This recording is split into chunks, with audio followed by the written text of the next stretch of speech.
Hey guys, welcome back to my channel, Contracts Unfolded. So, till now, we have discussed the introductory clause and some of the most important operative clauses in a contract.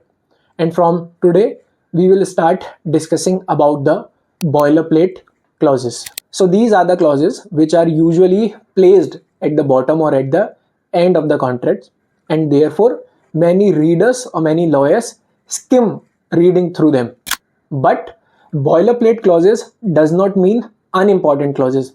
Rather, these are the clauses which are used again and again and which are common across multiple types of agreements. And therefore, it is important that as readers, we give equal importance to these clauses as well.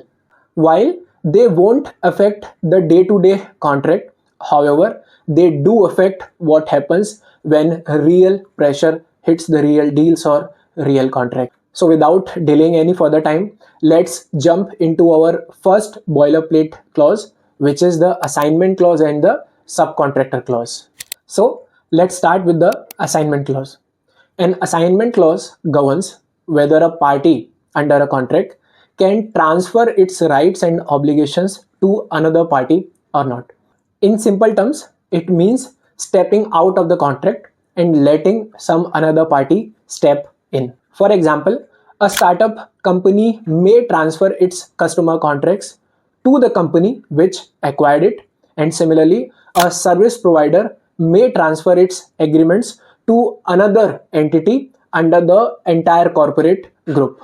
Now, the key issue here is the identity, because when you signed a contract with a counterparty, you analyze its expertise, you analyze its financial strength, you analyze its credibility, and now some other party will come in and take care of the obligations and the responsibilities.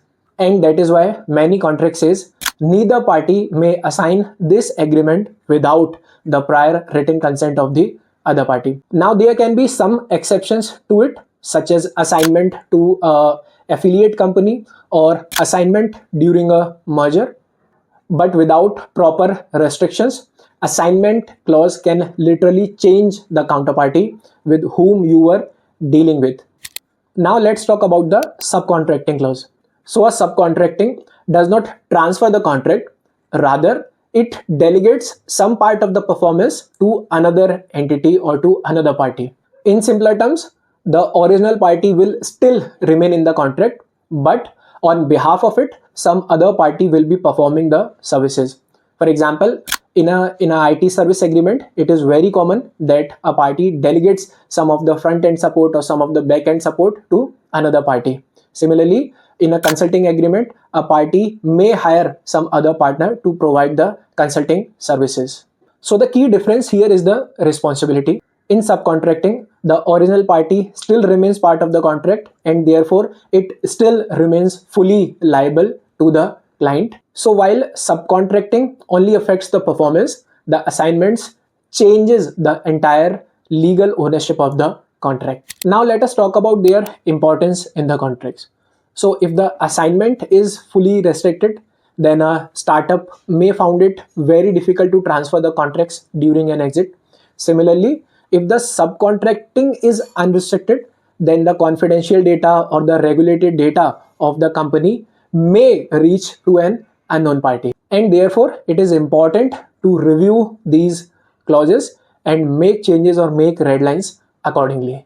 For example, during the review of an assignment clause, if the identity of the counterparty matters to you very much, then make sure that you write taking prior written consent from the party. But if commercial flexibility is important, then allow assignment to affiliates or during change of control. Similarly, for subcontracting clause, you can allow it, but by adding certain safeguards, such as the original party will remain fully liable, subcontractors must comply with confidentiality and data protection obligations, and for delegating certain critical services, prior written consent from the party shall be taken. Because the ultimate goal through these clauses is the business balance.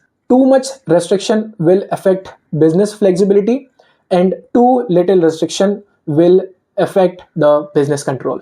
So this is all for this video. I hope I was able to communicate the role of the assignment and the subcontracting clause.